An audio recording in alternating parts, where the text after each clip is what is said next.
Good evening, listeners, brave navigators of the enigmatic and the concealed.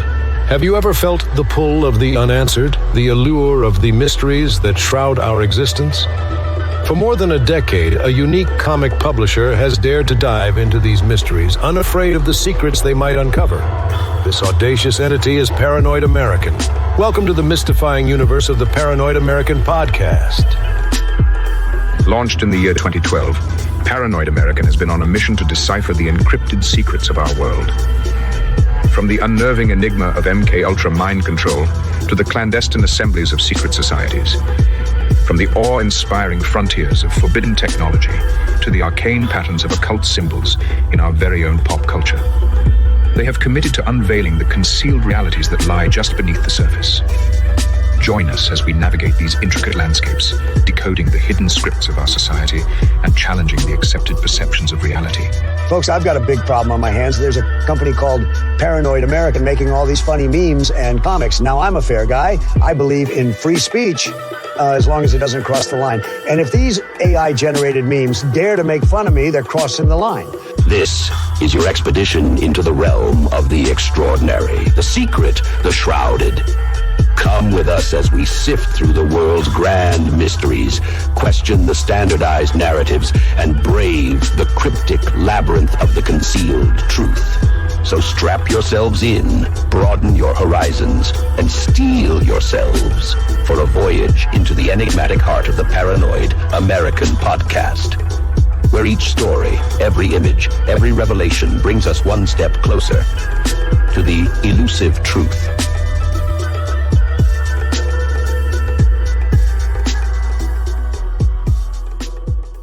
Today we're talking occult movie classics with Jamie Hanshaw.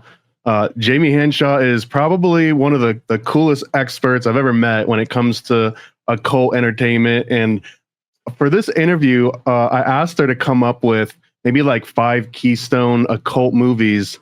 And I gotta say, you knocked it out of the park. I hadn't seen 2 of these. I hadn't even heard of 2 of these until you suggested them. And now I'm obsessed with both of those. Well, we're going to get into all that in a second, but first, welcome to the show, Jamie Hanshaw. Hi, thanks for having me. And also, I usually like to do plugs up front, so let everybody know where they can find you, where to subscribe, any cool books or projects, wink, wink, that you got going on here. I have a channel on YouTube under my name, Jamie Hanshaw, and the show is called Out of This World. I also have a secret channel on Rockfin. You can find me there, where we go into the darker esoteric books, subjects that you can't really cover for YouTube. And I work with my husband a lot, Jay Dyer, at Jay's Analysis, and he is also, a great esoteric movie detective. So we've done a lot of magical movies on his channel. What else? Oh, I have 2 books for sale, Weird Stuff and Hollywood Mind Control. Right there. So they go into pop culture and all things esoteric and occult. Outstanding. And for this interview, like I mentioned, I had you pick out 5 movies just because I've been on like a movie kick lately. And so we're going to go through 5. I'm going to mention what the 5 are, and we'll kind of go through them in chronological order because I think that makes sense. Well, you said all-time esoteric movies, and I was like, wow, those have been so beaten to death. I mean, if I had to pick the top 5, I think I came up with like Eyes Wide Shut, 2001 Space Odyssey. Those, you could make entire shows out of all those, but I thought it'd be fun to go to the very, very old, like silent movies, even talking about witchcraft and technology. Well, I mean, I think that almost like a double play on word, right? Like these movies are occulted themselves. In fact, some of them you can't even see the entire movies if you wanted to because they don't exist anymore. They deteriorated, or the Black Order got their hands on them and cut out all of the important scenes, maybe, right? Right. So the 5 movies, we'll go through them chronologically. Mm-hmm. The Mysteries of Myra from 1916, The Magician from 1926, which is important because if you look up Magician, there's like 20 movies called The Magician, but the one from 1926, it's also a silent film. Metropolis from 1927, which is a classic. The Seventh Victim from 1943, and then Neon Demon from 2016. I got to ask you first, how did The Seventh Victim find its way onto this list? I think somebody mysteriously sent us a master list of esoteric movies that we had never heard of. And it must have been somebody who was like maybe a director and a fan of Jay's or something, because it was very detailed and it was very the Criterion movies were in there. And so we just kind of picked some from that list. We don't know actually who sent it, but we have a lot of material to go through from that email. So a mystery Hollywood buff. That's awesome, just because that is another movie that I've become so obsessed with. I've actually been working on an entire video game that's very much largely influenced by The Seventh Victim and all the research that I like spiraled out when I was looking into that. So we'll get into that when we get to that movie, but I figure chronological order makes the most sense. And 1916 is Mysteries of Myra. And here's a little tagline for anyone that's never heard of this before. Mysteries of Myra. It follows this lady, Myra Maynard, as she becomes the target of this like black order, which is kind of like a dark secret society. And they have dark rituals and they use mind control. You have to have mind control if you're gonna have a dark order anyways. Right. And she teams up with this guy, Dr. Payson Alden, where she kind of uncovers all these different occult rituals, literal astral attacks, and the forbidden knowledge that this order will kill anyone to protect. There's a lot more to it, and also it's not really complete. This was one that's like deteriorated, and we're lucky to even see fragments of it. Oh yeah, so what you have to do is just watch some stills shots and some explanations of this movie. Like you said, it doesn't even exist anymore, but this actually was the first film to treat like spiritualism and the paranormal in a scientific way, because the character of what was the name, Payson Alden, yeah. Yeah. So that character, he was like a paranormal psychic investigator, right, of the turn of the century. And he was based on a real person, actually, a real guy named Hereward Carrington. And he was a member of the Society for Psychical Research, and he authored like over 100 books on occult and ghost hunting and, what they had back then, spiritualism, crystal balls, seances, that kind of stuff. So he would travel around just kind of recording these phenomenon, and he was kind of a true skeptic. Like he was trying to disprove what was wrong but he also came across things that he couldn't explain. So he was just very balanced in his research. But he, like I said, he made like over 100 books on the occult, conjuring, stage magic, alternative medicine. So he was quite a character. And the guy in this movie was based on him.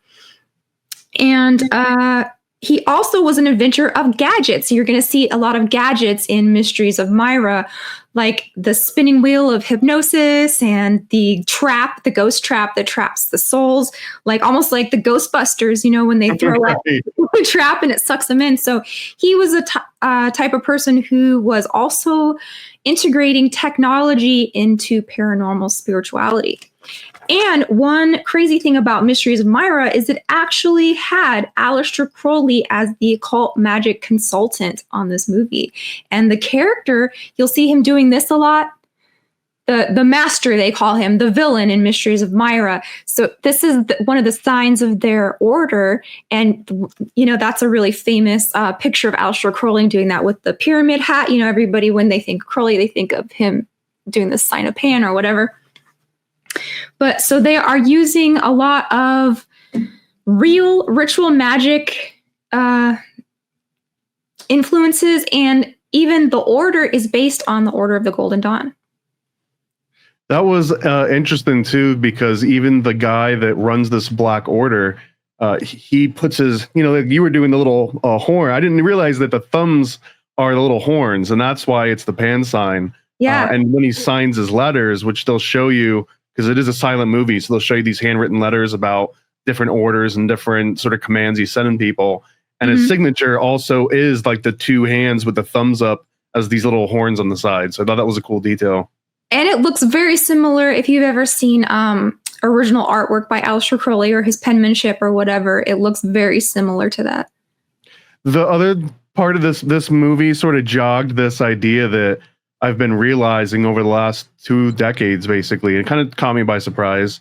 And that's that a lot of people, at least me, I can speak for myself, I first started learning about occult. It was maybe the early mid 90s, and it was, you know, sort of like Barnes and Noble bookshop in the corner kind of thing. But I had this idea in my head, and through just research of like the Satanic Panic, that occultism sort of had this this huge, like, I want to say golden age might be the wrong term, but it had like a big like rise in popularity in the 60s, 70s, 80s, 90s. But if you go back and read newspaper articles from the early 1900s and the early 19s, like this one's 1916, people were way more knowledgeable. They were in the newspaper articles right next to the Daily News would be an article about Moloch, about an article about like these Babylonian and Assyrian gods. Like that was just the normal reading thing that everyone would talk at the water cooler.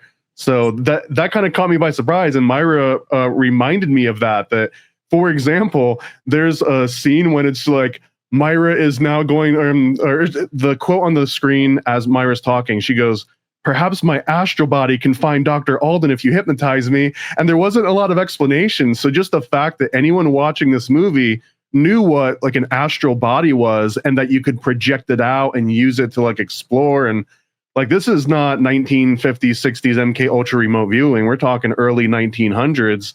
And it was ubiquitous. Like the occult wasn't this hidden thing that no one knew about. Right. So yeah, in that time period, late 1800s, early 1900s, it was a explosion of spiritualism, they would call it. And that's where you get like seances and, you know, people sitting around trying to conjure ghosts and stuff. And then it kind of died down during World War I, World War II, because people get more just pragmatic about things, because you know, you can't really study magic when you're trying to fight war. But then after World War II, 60s and 70s, like you said, they even write about this. Kenneth Grant has a book called The Magical Revival, where magic is coming back now that we're settled down. People can sort of have time to study. You know, people aren't shooting at you and you're not going to war. So they're back in the books. And this is where you get a resurgence, a new renaissance of magical revival. So it kind of goes in waves like that. After that, then you get like the 90s and 80s, which is not that occult. People are more into like just scientism, right? But now we have a huge resurgence in people interested in witchcraft and Kabbalah, in, like you said, astral travel. Now we got all of these disclosures coming out, white papers being declassified from the CIA. They were studying this underground for sure, but they were not putting it out there in the zeitgeist for other people to, quote unquote, utilize, right? They were trying to, these are now state secrets. Magic is, in that time period, was very heavily studied by Russia in the Cold War, and over here through Project Paperclip and MK Ultra, like you mentioned. The other cool thing too about this Mysteries of Myra is that you mentioned the guy running the show here was also an inventor. He's got all kinds of like gadgets, and he's got these like ghost traps. And there's even that exact moment when she's like, "Hey, let's astral project me and I'll go and see if I can find this doctor." When she says that, it doesn't work because I guess she's nervous, or like there's, you know, they're worried for their safety. So she says something like, "Oh, I can't focus, but bring me downstairs and we'll use the hypnosis machine." And that's this big revolving. But it's an interesting concept. That 1916, they were talking about using technology to like more quickly hypnotize somebody. So it wasn't just a little watch. It was this weird array of mirrors and lights that would, I mean, it almost seems like something that you would see in a 2016 movie, not a 1916 movie. Oh, totally. And so what was interesting about the beginning of this is that it was generational. So Myra is the daughter of a cult member who died and left a lot of money to his daughters. But in the will, he stipulated that if his daughters died, then the cult would get the money. So obviously the cult is trying to kill Myra. They killed her 2 sisters before that. And there is an attempt on her life. And this inventor he has figured this out, and he's trying to save her from being killed by the cult. And that is kind of the plot of the entire thing. And so all throughout the movie, this secret society of, devil worshippers are trying to cast spells, trying to unalive her. They're trying to drive her crazy. Even Myra has a secret chamber in her house, right? Like you said, where they go down, where her dad used to do spells. So it's a generational curse type of thing, right? I was wondering if you had a read on this, because why would her dad provide an incentive for this cult to take out his 3 daughters? Like, it almost seems, if you were to just sit and think about it for more than 5 seconds, you'd be like, oh, they're going to kill these daughters of mine. Right? Like, why would he even do that? Was this a test, or was he just short-sighted, or what? That goes along with the question of villains, and why do they all trust each other to work together? And then they're surprised when their villain buddies turn on them at the end. It's like, obviously you're a bad guy. Like, everyone's out for number one. So why would you even trust them in the first place? But yeah, I don't know. Some people are just, like you said, short-sighted, or evil is not very smart, in my opinion. Okay, so it wasn't like a test. It wasn't like, hey, if you can figure this out in battle, then you've earned your right to all of these spoils, versus they go to the cult instead. Oh, she has to earn her inheritance by overcoming the cult, maybe. Yeah, she's not going to just get it by rolling around on like a fainting couch all day. She needs to go out there and do her own like occult magic. Yeah.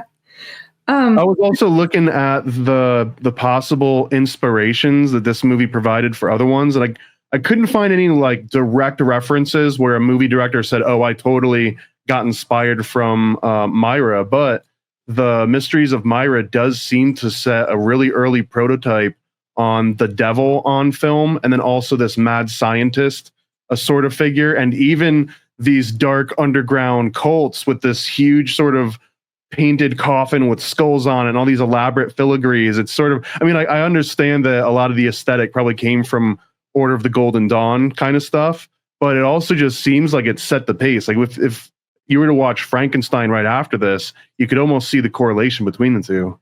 Oh, definitely. And then, at the climax, I know we're not there yet, but there's also like a golem that they make, a Frankenstein monster that they send after her. So yeah, that's a very early influence on that type of character. Frankenstein. So I only found episodes 1 through 6, and then there was episode 12, but I couldn't find, before we were talking today, episodes 7 through 11. And apparently it goes to like 15, I think. Yeah. So there's are they all available? No. So what you watched is all there is. And it was just a recreation of what they had left. And then the episode 12 was really the only one that you could watch in its original format, right? And there was even 2 lost episodes that they deemed like too much for film. One including voodoo. So that was cut out of the movie. Let me see what was called. Too much for film? You mean like budget-wise, length-wise, or like too much for TV? Like for the audience, like they're like, this is way too much. So one about an asylum, and one where a voodoo, the master enlists a guy from Haiti to curse Myra and convince her to marry one of the characters in the cult. And the thing I liked about this, well, I watched the parts that you watched, and then there's a website where you can click through and read the continuance of the plot and fill in the gap. I read that too, yeah. So that's all you get. And then the asylum and the voodoo episode were scrapped. And what I liked about this was the plot was very intricate. And there was a lot more characters and things going on and intrigues. And it was a little more complicated than a lot of the silent movies of that time. I 1,000,000% agree. And in fact, it seemed ahead of its time, not just because of that, but because it was a true like episodic adventure. Like 1 through 6 are kind of split up, but if you go and you read the plots for all the other ones, there were sort of these little self-contained adventures with these little like resolving subplots, but it was all about this girl Myra trying to survive the Black Order and maybe expose it in order to get this inheritance. And like, yeah, one was about hypnosis, one's about zombies. Like it kind of followed a modern day formula for how you would watch any other series. So that was really cool to see all that. Yeah, and there's also a intrigue where a cult member tries to get her to marry him because he wants the inheritance. And so he's like a character that you don't know if he's good or bad. There's a friend, they call him, I can't remember his name, but he was the Hindu, right? So you've also got the Eastern mysticism working in there. He was the friend of Peyton. His name was literally Dr. Haji. Yeah, he is. Haji, exactly. So, and that is big with the Golden Dawn and Crowley too. Not a lot of people realize that this Western magic is very much informed by Eastern mysticism, yoga, and Hinduism. There was one other note. Oh yeah, there was a note that said that this is the first paranormal investigation film series ever created. It was shot entirely in Ithaca, New York. But I also noticed, have you seen the TV show From? Yeah. So is that where they're like stuck in another dimension and the ghosts come out at night? Exactly. Yeah. You're driving, and if you enter some weird space, then you almost enter this like endless loop. It's like, what is it, Freddy's Dead or something, when they go into this town and they can't get out of the town. But the cool thing was that in this movie, in Mysteries of Myra, in order to get into the coven, you had to go through this hollowed out tree. And once you got into the hollowed out tree, you went into this like dungeon, like a literal like medieval looking dungeon with sort of bars, cages and cobblestone walls. And that happens almost beat for beat in the From series too. They enter these little hollowed out trees and then they teleport into like a medieval sort of tower / dungeon area. It doesn't go farther than that, but I couldn't shake the likeness. I almost felt like From was almost doing like a nod to this movie. I forgot about From, and I'm glad you brought that up because as I was watching, I'm like, where have I seen this before? The entrance to their lair is a tree. So I was thinking, like witches do a lot in nature, and the woods are the gateway to communing with the spirits. But that was a good point that you brought up From. Yeah, totally. And once the Black Order figures out that Myra's on their tail a little bit, they just knock over the tree. And I think they like burn down their headquarters at some point just to cover their tracks so no one can find them. So and again, just to hone this in, this is 1916. We're talking the era of Jekyll Island, the beginnings of Bohemian Grove and the Federal Reserve and the Golden Dawn. Like this is contemporary with all of these things happening at this time. So it was very much the rage. Like this was not like a weird little sleeper hit that no one would have got. I think a lot of people would have understood the context of this movie. Oh, totally. And yeah, you mentioned the astral traveling. So there are a couple scenes where she has to be put under hypnosis to astral travel.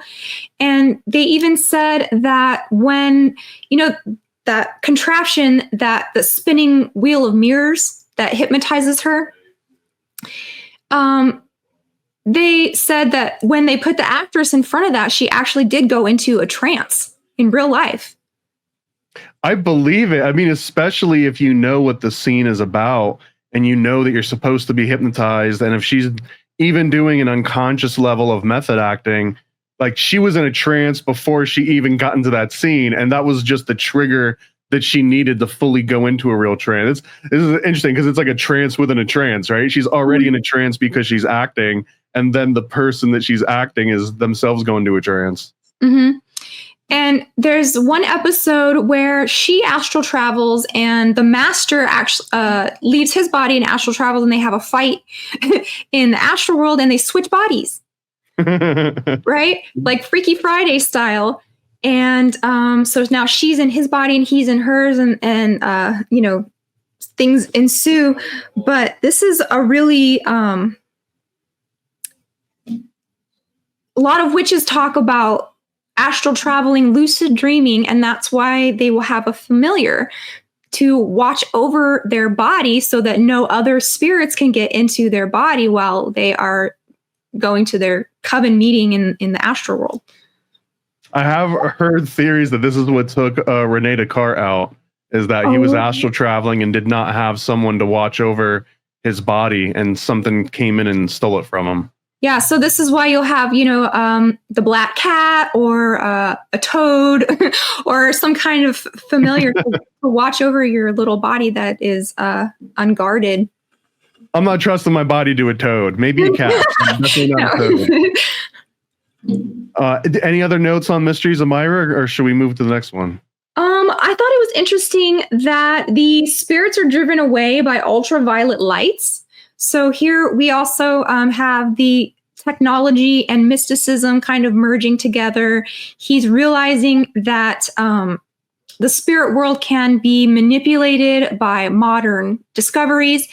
And this is actually how the television was created. I don't know if you know that story. So a Golden Dawn member actually made this thing because he wanted to communicate with spirits on the other side. And he thought that they could arrange the different particles. And so that's where you have the cathode ray tube invention that became the television. I believe that was William Crookes. Yeah. And he was a famous spiritualist at that time. A lot of people think he got swindled when he got into it, but this is another really interesting concept because, so in Mysteries of Myra, they've got this blend of technology and ultraviolet rays, and commercial light bulbs, I think, just started to get available around the 1880s, 1890s. They became regular. So within like the generation in which electric lighting first came available is where this movie came out. And even Alexander Graham Bell was convinced that the telephone operated on spirits carrying these messages over these lines, right? Even Thomas Watson, his sidekick, confirmed all that, and also believed they were very heavy spiritualists, just like Williams Crookes was. Just maybe even Philo Farnsworth, although he was the American version, I think, of William Crookes, or at least the CBS version. But yeah, this was an interesting blend of technology and spiritualism. It wasn't like these occultists were trying to use technology to fuse into spiritualism. It was the scientists that were doing this. They were the ones that were really looking into this, and then it kind of like started leading into the occult realm because they couldn't explain how else these properties took place. Right. And even the character from Futurama, the old scientist, is based on who you mentioned, Philo Farnsworth. And so fast forward to today, now we're getting into AI, which is still merged with the mysteries of the other side. They say it's demons, or it's a way to bring, spirits from a different dimension into our dimension. So it's not like this has died down. It's only grown and grown and grown and become more sophisticated over time. It's just a Ouija board. That's all it is. Yeah. More expensive version of one. So they've got every theme in here. They've got crystal ball gazing. They've got levitating. They've got, statues coming to life through spells. They've got, like you mentioned, the Frankenstein guy. They've summoned a fire demon. They've got the elixir of life. So there is one episode where this old couple comes to the cult and into the master and saying, "We'll help you kill Myra if you give us some elixir of life." And they drink it and then, become young again. And I was really impressed with the, what do you call them? Special effects. And I'm like, how did they do that? So one scene, they have, Myra's spirit leaving her body, and it looks very interesting and artistic the way that they did it. What else? They have an episode called Witchcraft, where Myra goes into the woods and she encounters the traditional type of witch, the old crone, to give her a spell of transformation. That was episode 13, coincidentally. Yeah. They have one called The Thought Monster, which deals with like tulpas and egregors and stuff like that. The Master draws upon the evil thoughts of the 13 members of the Black Order to create this psychic Frankenstein. Right? Yeah, those are some of the ones that we're missing, by the way, which I'm really bummed about, because those ones, like especially the Thought Monster one, I would love to actually be able to see some clips of that. Oh, totally. And even the themes of insane asylums. So there's one episode where she actually is committed to an asylum. And I mean, this is my worst fear, okay? Because I've always been called a crazy conspiracy theorist. So like, I'm so afraid of like ending up in a padded room or something. But so asylums is like very personally scary to me. But yeah, they covered like every occult theme that could be possible in 1916 is in the Mysteries of Myra, including golems, voodoo. What else? I would almost call this like a 1900s version of the X-Files, like quite literally. Totally. And it's interesting that the choices that we made for these movies, so starts in 1916 and it's going to end in 2016. So we have 100 years of like occult movie technology. There's so the next movie was The Magician. This is from 1926, and the basic synopsis is there's an occultist, this guy called Oliver Haddo. And he wants to, he basically sees someone being operated on by a surgeon. This lady is making a statue of the devil. The statue falls on top of her, crushes her. And then this surgeon, in doing one of these like open audience kind of surgeries, this guy Haddo, he's watching this happen and he's fascinated with, and he almost imagines that magic is happening, that he was able to save this girl's life. And he gets this idea because he's actually an alchemist, and he thinks, well, maybe the way that this surgeon saved actual life, I can use part of that process to create artificial life. So again, we go back to this hypnosis trope where he hypnotizes Margaret Dauncey, who's the girl that ended up getting the surgery. And then he tries to basically turn her blood into a homunculus. That's his plan. He wants to create a homunculus out of her blood. I couldn't believe that there was a movie about a homunculus from the 1920s that I'd never even heard of before. So thank you for even recommending this one. Yeah, this one was so interesting because it was based on a novel whose character was reportedly based on the life of Aleister Crowley. And even Crowley said, this is a pale mimicry of my life, but he didn't like condemn the movie or anything. He just said, my life is way more interesting, but he did kind of admit like, yeah, these are the kind of things that we do here. And the version I watched, I don't know what the soundtrack you got, but I got Swan Lake for the soundtrack. I found it on YouTube, yeah. Okay. So that kind of gave it another layer of like, creepy esoteric stuff. But yeah, so it's about a magician who's obsessed with this young girl, and he wants to use her blood to do genetic experiments and recreate life through alchemy, right? And another person who consulted on this film was also Harry Houdini. Oh, I didn't know that. That makes it. So this one actually had influence from Houdini and Aleister Crowley, both in the same movie. And Houdini was also a spy. And Crowley was a spy. So you've got espionage, you've got magic, you've got medicine. And like you said in the beginning of the movie, she's a sculptor in Paris, right? In the artistic neighborhood of Paris. And she's working on it, and it's a faun, actually, right? Like Pan. My Bible says it's all Satan. Okay, yeah. So exactly, it's she's a sculptor of nightmares, apparently, and she's crushed by her own demonic sculpture, which reminded me of, do you remember that giant horse outside of Denver International Airport? Lucifer, yeah. Yeah, he fell on his creator also and killed him. Oh, good reference. That's true. Yeah, he Lucifer needed a sacrifice. Yeah. So they're in the Latin Quarter of Paris, and she's a sculptor. It falls on her, injured her spine. She has paralysis, and like you said, she's getting that surgery. And the Crowley Haddo character is watching, and he is a hypnotist. He's a magician and a student of medicine all together. So here we have not just technology, but like the medical field being rolled up into mysticism. And that reminded me of From Hell and Jack the Ripper. Right, the comic book and the movie with Johnny Depp, yeah. Yeah. I'm wondering too if Lucifer fell on its creator, but the creator only got paralyzed and he didn't die. Would Lucifer have as much power, or does it give it more power that the guy actually died? I think he is so sinister. I think that's where he got his power. And everybody knows, the Denver International Airport conspiracy, and they even lean into it. When they put their signs up about like work and construction going on at the Denver International, it's like, we're the Illuminati and we're creating secret underground bases for reptiles and stuff. Like they do it tongue in cheek.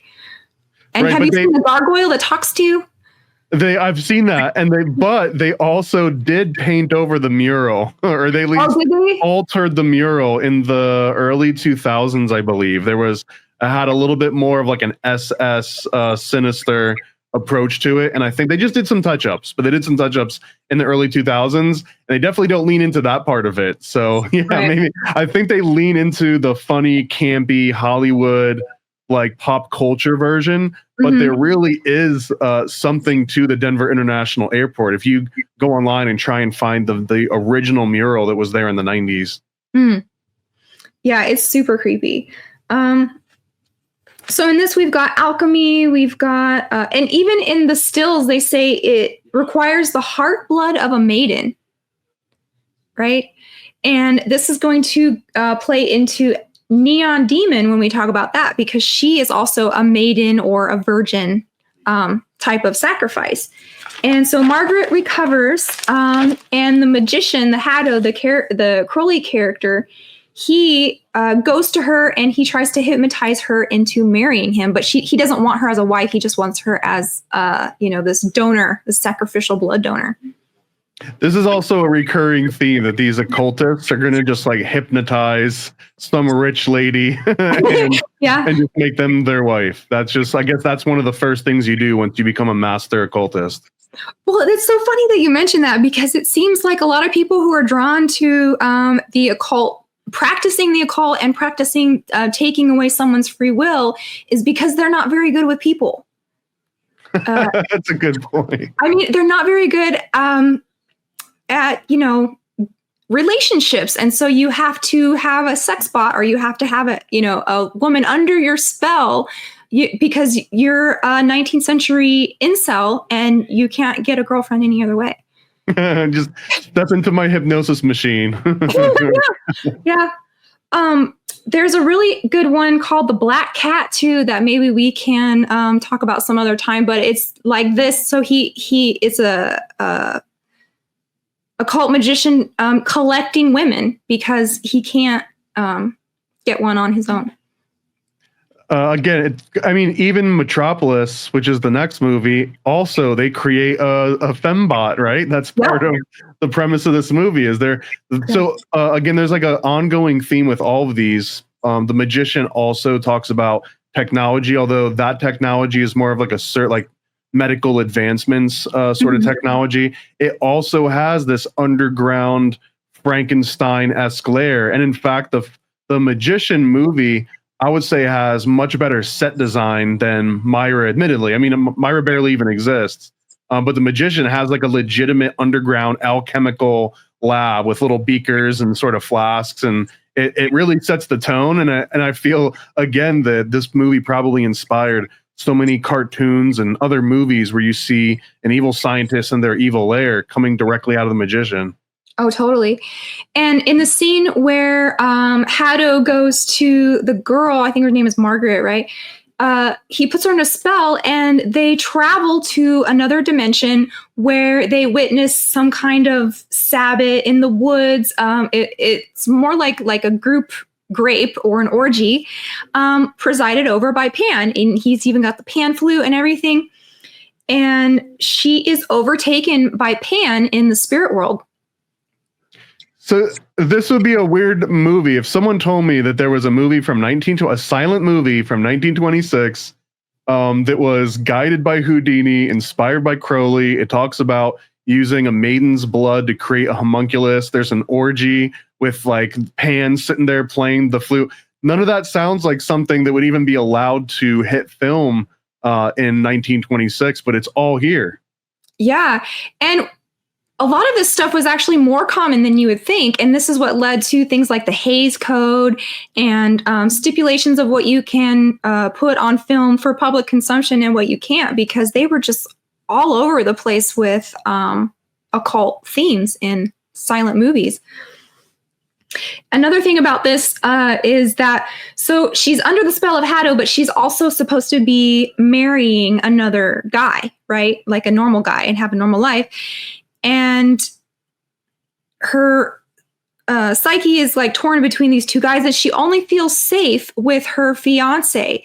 And this reminded me of the new Dracula. Did you see that one yet? I have not. You talking about the new Nosferatu? Yeah. I've not seen that one yet. You can spoil it if there's something that links to I'm it. not going to spoil it, but so basically Nosferatu is a incubus that is attached to Lily Rose Depp, I think is her name. And they are sexually bonded. And when she marries a normal man, that's when he loses all of his rights to come visit her.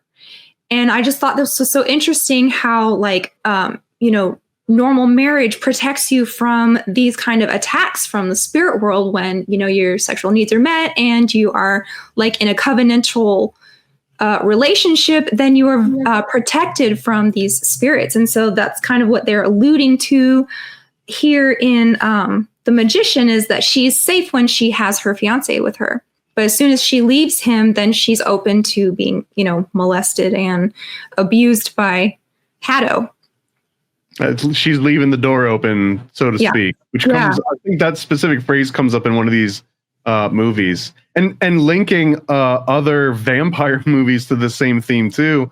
Even Bram Stoker, the original Bram Stoker novel, when that came out, it was sort of a meeting between the occult and technology, because that was using blood transfusions in order to gain this, vitality of life directly through the blood, in a very similar way that in The Magician, that Hadow is looking at seeing blood and creating artificial life. His takes the route of a homunculus, but they're both inspired by the most of modern medical sort of discoveries. So I think that's an interesting thread between those two. Mm-hmm. Definitely.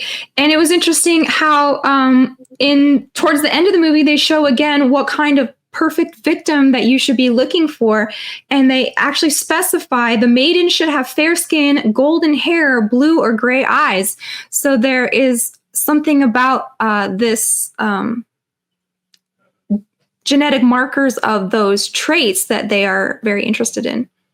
All right, this is setting off like my Project Monarch alarms, right? Where you're through generational, you're trying to breed this like epigenetic perfect specimen that can just jump in and out of trances. I mean, literally, the actress that was playing Myra would have been one of those people in real life, someone that can just switch in and out of trances at the drop of a hat. Definitely. So, her fiance actually follows her. They don't give up. They find out her free will was taken away when she marries Hadow instead of the guy she was supposed to marry. But they make a point that he didn't actually want to be wedded to her. He just wanted her for the experiment, right? He intends to kill her for the magic. And there's a scene where they take her to a sanatorium and Hadow goes to an insane asylum. So there's another mention of like asylums, which were really big in the turn of the century too. And he escapes that. He steals back Margaret. He does the experiment, but then the fiance like busts in at the very last minute. And like you were mentioning, there is like a little guy, like a little short person in the movie who is like the homunculus or the golem. Yeah, at the very least, he's like an Igor kind of character. Igor, that's it, the Frankenstein. They're not explicit about him being a homunculus, and the fact that Hadow is just now trying to create an artificial being with someone else's blood makes me feel that he hasn't created an actual homunculus. Although maybe this homunculus he made with the wet work, and he created Gur, and then he like impregnated the Gur and he raised it up, but it only got so far, and he was trying to do something different, maybe. Right. Maybe he was like the first try or something. Right. He was a misfire. Yeah. Yeah. And at the very end, he is burned up in his own wickedness. Right. That's right. And that's that last scene when he's hanging on for dear life and he's like going to fall into this like pit of fire. Essentially, he's going to hell. He didn't really look like a homunculus in that point. He just looked like a small guy, but who knows? Right. Any last thoughts on the magician? No, I think we covered it all. Okay, good. Well, the next one's a doozy. Sorry, did you have something else? Oh, no. Yeah, so Metropolis was actually one of the real top 5 esoteric movies of all time on my list. And I've actually done several articles, and I've included Metropolis in my book. You can make a comment while I look for this pictures. Well, this one is not just for occultists, but anyone that likes sci-fi, that likes movies, that likes cinematography, any of that, special effects, set design. This movie is basically highlighted as one of the trendsetters of all time. In fact, if you watch any other modern movie, you'll probably see some kind of nods, not just to the perspectives that Fritz Lang puts together. And it's also phenomenal that this is a silent movie, but it still captures your attention. And it's like 2.5 freaking hours. This is not a short little quick movie. In my mind, this was sort of the version of Michael Bay Transformers that you could get, at least in terms of throwing money at something. Although this is way more elaborate and way more interesting to look at than any Transformers movie. Like the set design in this movie is phenomenal. German expressionist, that's what this movie is one of the first genres to put Satanism on film, right? And it was actually a big influence of Anton LaVey, the high priest of the Church of Satan. He traveled to Germany. He got obsessed with Fritz Lang and German expressionist movies, and that really influenced him and his aesthetic for creating the Church of Satan. And even one of the rituals, I believe, is based on Metropolis. Right, and to even peel that back a little bit more, the German folklore of this, from what I can tell, gave rise to the very first version of Satan in Hollywood. And I mean Hollywood in like American Hollywood. It was Faust and Marguerite, which was created by none other than Thomas Edison, talking about this connection between inventors and electricity and like Satanism on film, but which itself was a remake of another version of Faust and Marguerite that came from a German director. I don't know if it was Fritz Lang, but it was definitely inspired by that. So, and that was also originally a Goethe, I believe, story. So here we've got, Germany directly influencing Satan, even being in Hollywood. And then like, we wouldn't have Neon Demon if it weren't for Thomas Edison putting the devil into the first American satanic movie. I think that was from 1900 or like 1899 or something. Good point. Yeah, Metropolis is another one that's like the plot is very intricate and deep. So what we're talking about is social stratification, Darwinian theory of, might is right.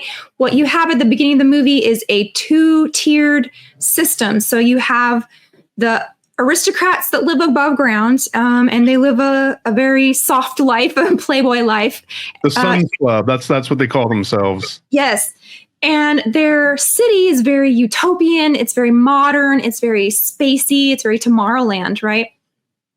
But the actual thing that runs the city is the workers underground, which are just, trudging. They're basically portrayed as gears in a machine. So human beings are sacrificed. And there's even a scene where they envision themselves marching to work through the mouth of Moloch, who's like going like this. And it actually says Moloch on it. So you have this idea that this wealth in utopia is actually bought at a price of, human life. And the people are ground under the gears of the city. And there has to be some kind of savior to go bring this gospel to them. I mean, there's a lot of Christian themes in this. I mean, with Maria and the the visions, and Freder is supposed to be sort of like a Christ, and his dad is like God the Father. And then you have the devil character whose name is Rotwang, who's the evil scientist. And Rotwang is trying to create a sex bot. He's trying to recreate his ex-girlfriend, who happens to be Freder's mom, right? But he steals Freder's girlfriend to make the robot come alive. And what I noticed when Beyonce was on tour in like the 2000s, in like 2007 to 2015, she was using this Metropolis aesthetic. So here you see Beyonce in concert, and the robot look exactly the same. And part of the movie is that Rotwang had to sacrifice his hand to animate the robot. And I mean, you've got technology and Satanism right here, married, high technology. I mean, this is way beyond its time. And it even looks like C-3PO a little bit too, right? But here you've got Beyonce with her robotic hand and Rotwang with his robotic hand. So he's a transhumanist also, because he's also built this, robotic prosthetic that he had to sacrifice his hand to make this robot. So eventually the robot becomes the whore of Babylon, right? And that inverted pentagram and that shot with Beyonce, that's directly out of this movie too. When we first see this big reveal of the robot Maria, it's right in front of this inverted pentagram. Mm-hmm. So what he does is he sends this robot up to the surface, and she comes out of the floor of this dance club for the aristocrats on the Beast of Revelation. Like, it has details of apocalypse and technology, and she is riding, the 10-headed beast, and she comes out and she does this dance, which looks goofy to us in this day and age, because it's very like bird-like, the dance that she does. But it drives the aristocrats into this like lustful frenzy and causes chaos in the city, and they all start fighting each other. Like pandemonium breaks out because of her dancing. This is basically, that was the 1920s version of twerking. Exactly. And that's why, I put it together with Beyonce and all that. Like, she's tame now compared to what you have going on in pop culture music, even 10 years ago. But yeah, so let's see. I like the mention about the hand. This is actually a huge deal, because one of the quotes from the silent movie, but it says that the mediator between the head and the hands must be the heart. And this, I guess, if you were to extrapolate this to AI kind of discussions, right? This is like saying the thing that happens in the human head, like human ingenuity, and then the function of manifesting something with your hands, that there has to be something coordinating between those two. And I guess if you're going to do the most surface level, it's like, oh, there's no soul in that art, or there's no soul in that music. If it was just all AI and the computer did it all, you have to have like a human soul in between those two, which feels very Rosicrucian in a way. It feels very much like, in order to create something worthy of praise or worthy of venerating a god, then you have to have some kind of humanity intervene at some point in the process. Right. And in our church, they talk about there has to be a mediation between the belly and the brain. So the stomach represents your desires, not that they're all sinful, but, your base bodily desires. And then you have your intellect, and they have to meet at your heart. And this is kind of an idea of like Christ in the Sacred Heart, right? And so the hero of the movie has to integrate the heart and release the slaves from underground and get the intelligentsia or the aristocrats to stop exploiting the workers. And then I just found this part where I mentioned a little while ago. It says one of the rituals of the Church of Satan is called Die Elektrischen Vorspiel, and inspired by the film Metropolis. Neon and strobe lights, so here we have neon, are employed in an effort to charge the ritual chamber with energy. For Satanists, Metropolis is not a cautionary tale, but a blueprint for the future. So this is a target that they want. This is not something to be healed. Anton LaVey saw that the mind of humanity was being controlled through manipulation of electronic media and television in particular. He believed it to be the ultimate goal of the political powers to create, through television, the uniform society.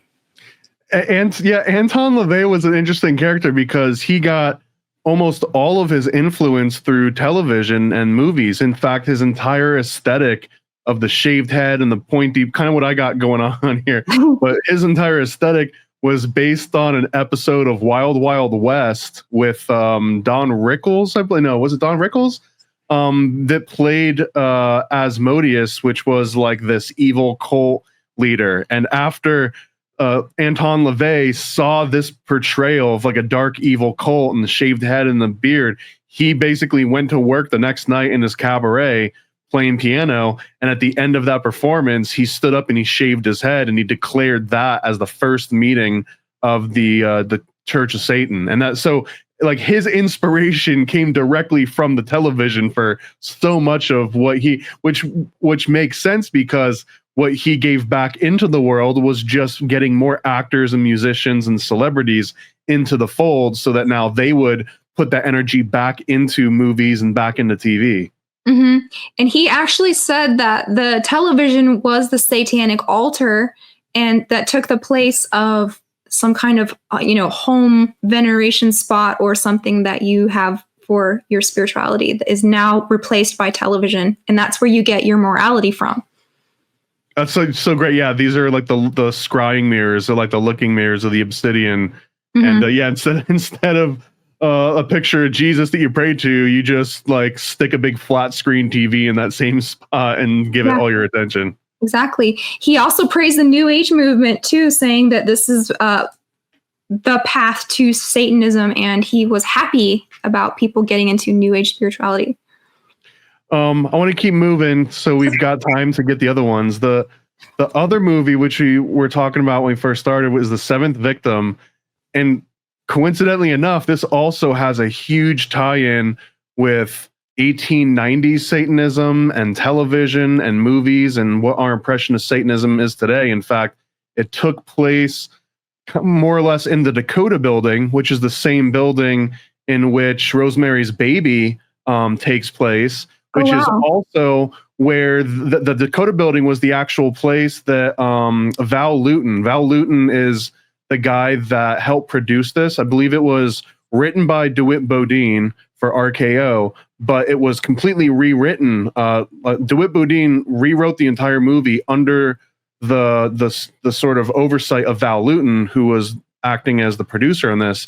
And Val Lewton got DeWitt Bodine an actual interview with a real life satanic coven in the mid 1930s in order for him to write this. And he basically goes to like to Manhattan, like an upscale side of Manhattan, and meets with this coven. And what they're doing is they're casting spells against the Germans because this was leading up to World War II. So they were actually, he goes into this satanic coven, but the satanic coven is using, I guess you would call this white magic, to like fend off Hitler and fend off the Germans and the war early. But even this coven in the movie The Seventh Victim, they call themselves Paladists, and the Paladists connect to Leo Taxel's report on the Freemasons that were worshiping Baphomet and put out this Mysteries of Freemasonry that took the world kind of by storm. And it's all of this is packaged up in this one movie, The Seventh Victim, and it's cited as one of the very first like lesbian movies, like mainstream movies that's accepted by like the alphabet crew. And this was the inspiration for Psycho and a lot of Hitchcock's take on horror, because the other part of Val Lewton aesthetic was that he preferred not to do monster movies. When The Seventh Victim was written, they were competing against Universal monsters, so the Mummy and Frankenstein and Wolfman. And they kind of hired them to do this movie and Cat People, and I think there was like a third one in this block.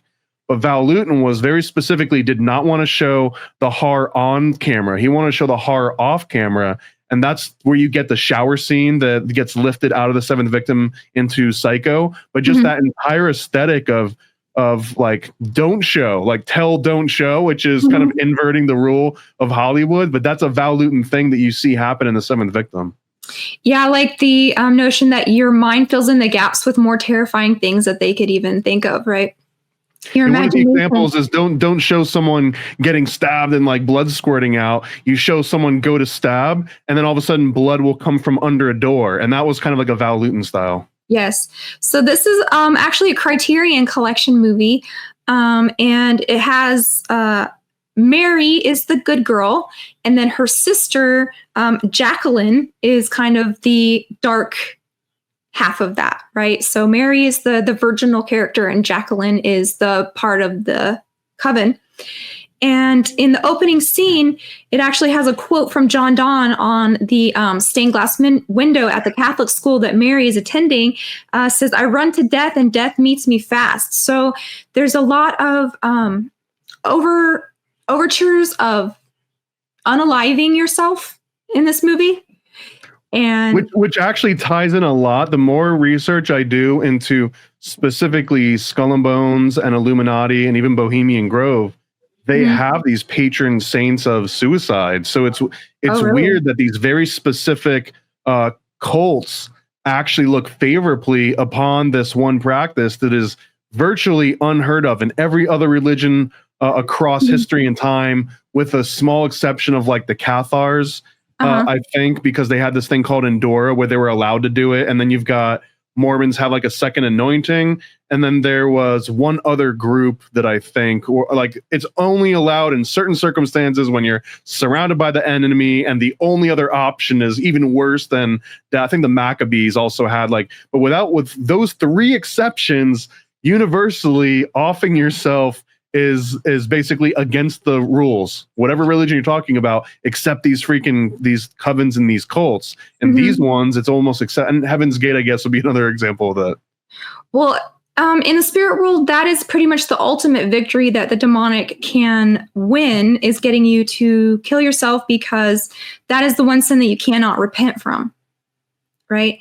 And so if I could pick the top three things that demons want you to be involved in, is, BUTT stuff, diddle kids, and unalive yourself. So those are like the big things to watch out for. But this movie actually dives right into that, where she even has a room set apart for herself to hang herself on the day that she chooses to. So the beginning of the movie, the good girl, Mary, and they're always named Mary too, isn't that funny? Her tuition is due, and her sister has not paid it, and her sister has gone missing. So Mary has to leave school and go to New York City and find out what has happened to Jacqueline. And come to find out, Jacqueline has a makeup company. She owns a very successful cosmetics company. So here we're tying in some big business into satanic cults, even so far as the logo of the cosmetics company was also the sigil of the cult.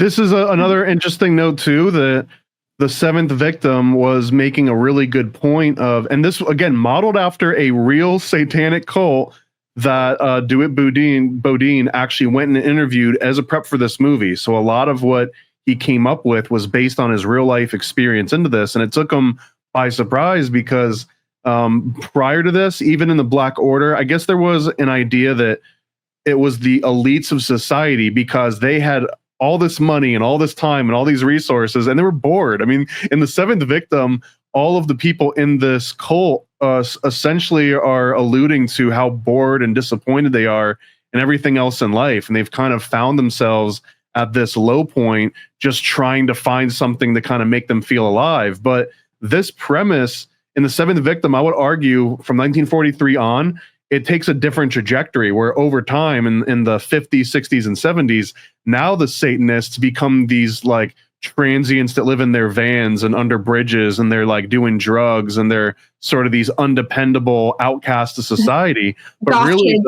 the goth kids, but the early 1900s, it was the exact opposite. That Satanists and occultists, they were the elite. They were people that were rich and had all these resources and could afford to put a secret bookshelf, door into their mansion. It wasn't about Charles Manson's and sort of, like Ed Gein's living out in the middle of the sticks. Yeah.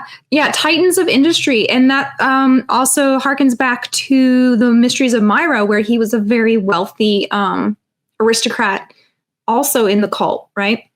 So they're not disenfranchised weirdos. They're actually pillars of the community who live a double life. And one of the interesting things about this is that one of the places she goes to look for her sister is Dante's restaurant. Right.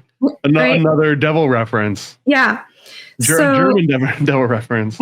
So you've got Dante in the circles of hell, and above Dante's restaurant is where she had rented a room, or her husband had rented a room for her to go, unalive herself whenever she wanted to. And Mary is looking for her, and she sends a detective down this dark hallway to see if her sister is there, and he gets killed. And you don't find out till later that it was actually Jacqueline that killed the detective by accident because she thought the cult was coming after her. Someone who is taking Mary to see Jacqueline from the cult, they enter this house with 2 staircases, right? And he says, alight whichever staircase you want, but I like the left because it's the more sinister path or something like that. Did you catch that? I didn't catch that. Yeah, you're talking about the left-hand path that they were talking about. No, I totally missed that. And so these devil worshippers, like you said, they call themselves the Palladists, and then I had to look that up because I'd never heard them called that before, and that led me to what you were just talking about, the Taxel hoax, which was this 1890s expose of secret devil worship society inside the Freemasons that was based in Charleston, South Carolina, and had to do with Albert Pike and Giuseppe Mazzini. So this is a really interesting story because it's like, is this true or not? They said it was a hoax. Well, first they came out and said, we have all this evidence. And then they backtracked and said, no, it's a hoax. And so now everybody's super confused about, well, are they or aren't they, right? So it's like a weird psyop.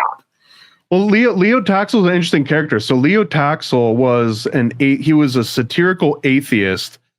He was sort of what you would look at like an internet Twitter troll now, someone that would just go and post inflammatory statements about people and then like joke about it. And if you look at the other works by Leo Taxel, the other one is called the Infant's Bible or the Idiot's Bible, depending on your interpretation of it. And it basically is just a mockery of the entire Bible. It's an illustrated mockery. For example, there's a page where Joseph is looking at a pregnant Mary, and he's saying something like, "Really, Mary, a pigeon?" Like it was this like funny thing. But Leo Taxel was unapologetically atheist, and he had a bone to pick with the Catholic Church for obvious atheistic reasons. And he had a bone to pick with Freemasonry, and he realized that they were both sort of opposed, or at least it was a one-sided, lopsided version where the Catholic Church had banned Freemasonry somewhat prior to this, around a couple times, like 3 or 4 times. And he was like, man, if I can pit these 2 entities against each other, what a great story that would be. So he makes the Mysteries of Freemasonry specifically to turn the Catholic Church against Freemasonry, releases it, and after it storms the world, and the Catholic Church has to now, like the Pope has to talk about it and has to talk about Freemasonry again. And when the Pope actually summons Leo Taxel to come to the Vatican and bring your witness, this witness that was apparently a Palladist that had seen all these sacrifices and them worshiping Baphomet and doing all of the things that you hear accused, and when he shows up to the Vatican, he brings his typewriter and he points at the typewriter and he's like, "Here's my witness." And at that point, it was like, got you. Like, you guys are a bunch of idiots for falling for all this. So that was the original sequence of events for when this came out. And then afterwards, he split up with his partner, but his partner kept writing more and more of these exposés, even though Leo Taxel, anytime he was asked about this, he was kind of like, yeah, I got him good, didn't I? I trolled the hell out of them, didn't I? As opposed to like revealing the secrets and then like, oh no, I didn't reveal the secrets. It was very much a trolling, like I'm laughing at you, now the whole world's laughing at you, which is interesting that not only does it inspire the seventh victim 50 years later, but like you mentioned, that alleged letter between Albert Pike and Giuseppe Mazzini gets cited today about like World War III prophecies in 2025. But that also came directly from these claims under a pen name of Leo Taxel, and Leo Taxel was also a pen name of the actual guy. So it was like all these layers. It is a fascinating rabbit hole to go down. I've got a original copy of his book from like 1886, I think. Oh wow! It is a very confusing labyrinth of ideas, and it's just so funny that trolling is nothing new, right? Not at all. Yeah, he made money off of trolling, and yeah, he would have fit so well in with like the Twitter crowd. He'd be getting those Elon books for sure. That engagement money on X. And then yeah, the inspiration on this movie and Hitchcock in general and Psycho, and also this has been cited as like an unofficial prequel to Cat People, which was also an RKO, DeWitt Bodine, Val Lewton horror movie. And I think there was also like a Return of the Cat People or something. But originally all three were written together because back then they would basically sign on a producer and a director and a writer and just be like, here's the names of the movies. They're already funded. We've already got everything all lined up. We don't know what the movie's about. We just got the names. You guys go and figure this out. So after a while, they split these three movies, and the seventh victim becomes one of them that comes out. Even though I believe it came out after Cat People, it was originally written as the prequel to Cat People. That's interesting. Yeah. So the cult wants Jacqueline, the sister, dead because she was seeing a psychiatrist for her depression and for her, suicide ideation. And they think that Jacqueline was revealing the secrets. So it's always about revealing the secrets, and the penalty for that is death. And that's a very Masonic thing.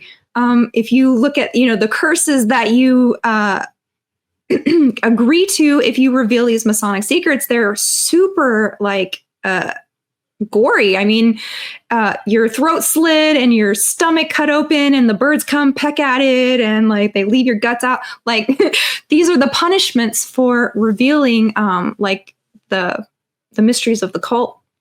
Oh, the UK in I think 1987 did come out and say, we won't cut your tongue out anymore. Oh, okay. Okay. They said like no more, but that was only the UK. As far as I know, the American Freemasonry has not said that. So I guess the implication is they will still cut your tongue out. Well, and the noose, that's also a Masonic symbol too. The cable tow that they put around your neck. That's in the seventh victim, right? And what else? Good question. Do you know where the pictures are that I took out the stack? Let's see. Oh, like you said, there's Skittle stuff in this, the alphabet stuff. It was very, you could interpret it that way because it was just a girl who was upset. Maybe they cut out some scenes about this, but one of the girls who worked at Jacqueline's factory really loved her and didn't want her to die. But I didn't see any romance. I didn't pick up on that either, but every time I've done like a research into the movie and the production, it constantly gets cited as one of these milestones in cinema of like, oh my God, I can't believe they so craftily wove in this Skittle sort of reference into this. I get watching it now, it's so subtle that you don't even see it, but this movie makes itself onto the top of like the LGBT sort of like IMDb top 10 lists a lot for this specific reason that it was, and also Cat People, the exact same premise. It's kind of reaching in my opinion, but one thing that they mention in this movie is, well, character that's not really fleshed out is the next door neighbor of the room where the noose is at. She has like a terminal illness. And you just see her going in and out of her room to the bathroom, whatever, and come back. But at the very end, they have this discussion about there's a lady who really wants to live her life, but she's going to die. And she steps out to have like one last night on the town before she succumbs to her illness. And then Jacqueline, a perfectly healthy, after she decides not to kill herself with the coven and the way that they want her to poison herself, she chooses to go into the newsroom, and you just hear like a bump or something, and I guess you're supposed to think that's the chair falling all over. And the classic Val Lewton style. Yeah. So the end is very somber. So the lady who wants to live is going to die, and she's going out for her one last hurrah on the town, and then Jacqueline dies of her own accord. Again, the most fascinating part of this movie to me, aside from the Palladist's backstory and the fact that it was based on an actual meeting, again, is this Dakota building connection, because in Rosemary's Baby, it's basically the same premise that this upper elite society in Greenwich Village in the literal Dakota building are all meeting and forming these sort of these plans, these secret plans with each other. Mm-hmm. I thought it was interesting that the coven did not believe in murder, so to speak. But they do peer pressure you into taking your own life. Another, I guess that's the ultimate sin. If you can get someone else to commit the ultimate sin, then that's the best sacrifice that you can make. Does that mean like Moloch would appreciate it more if you just jump into the fire yourself versus someone throwing you into it? Yeah, because that's of your own free will. And this is also, if you look at the old artifacts that they find in like these taffets and these actual sacrificial areas in Carthage and Tunisia and elsewhere, they would put masks on the sacrifices, usually children, but they would have these little masks they would put them on that are smiling. They would have these sort of like clay fired masks, because it was seen as an offense to Moloch if you went screaming or crying or frowning. So they kind of like enforced you to be smiling or laughing as to not offend the god, because otherwise I guess the sacrifice like cancels itself out if he knows that you're not happy at the time of doing it. That's so gross. Any other thoughts on the seventh victim? No, I went through all my notes on here. That's pretty much it. Well, the last one that we picked out to talk about is the Neon Demon from 2016. Yeah. This has got Elle Fanning and Jenna Malone and Christina Hendricks is in it. It's got a whole bunch of people that you probably recognize, but it's a movie not a lot of people have seen. And before we even talk about this movie, I was curious, have you seen The Substance with Demi Moore and Margaret Qualley? So there's definitely a Substance kind of connection here. There's another one, even lesser known, called Starry Eyes. Have you ever seen Starry Eyes? Yeah. So that when I was watching the Neon Demon, those two movies, I kept thinking about both of those because they kind of share not just the theme but the aesthetics too.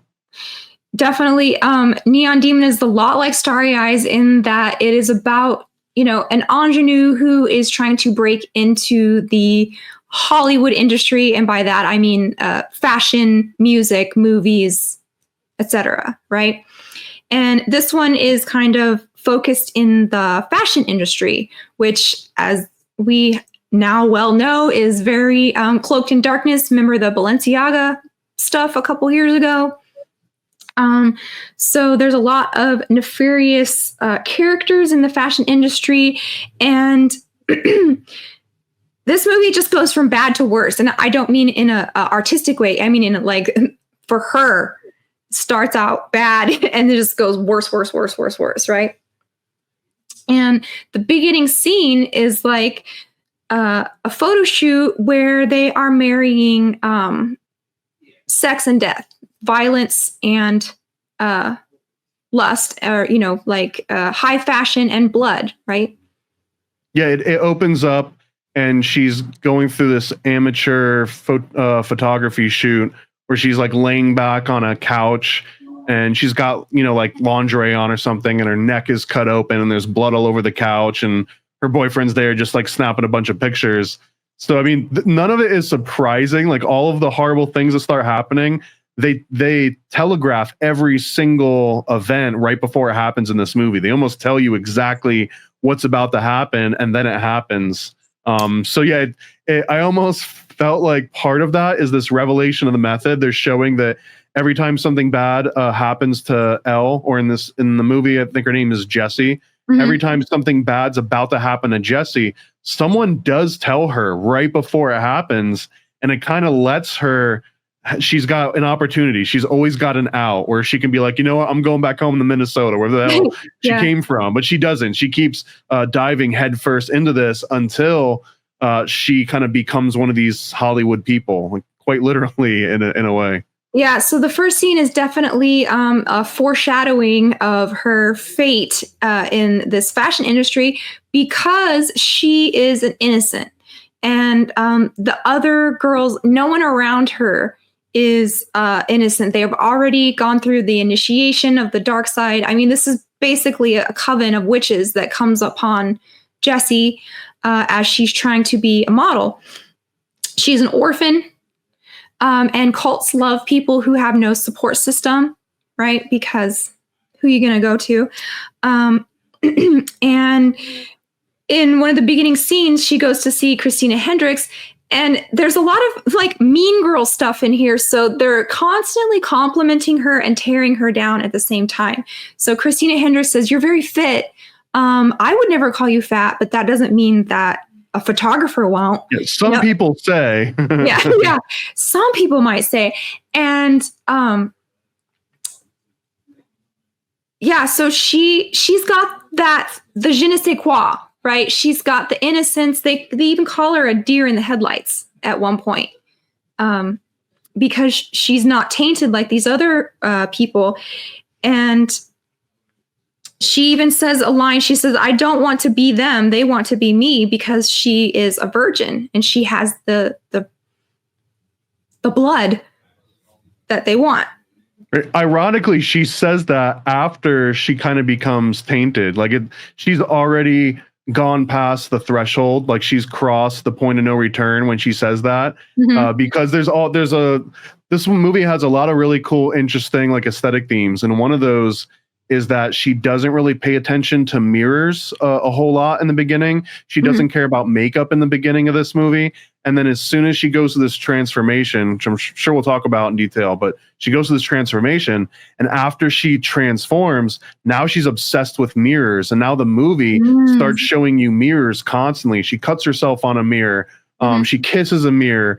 And then at the very end, as she's like obsessing over this mirror, that ends up being her like main downfall. And that's when she says, "I don't want to be like them. They want to be like me." It's after she starts obsessing over this scrying mirror. Mm-hmm.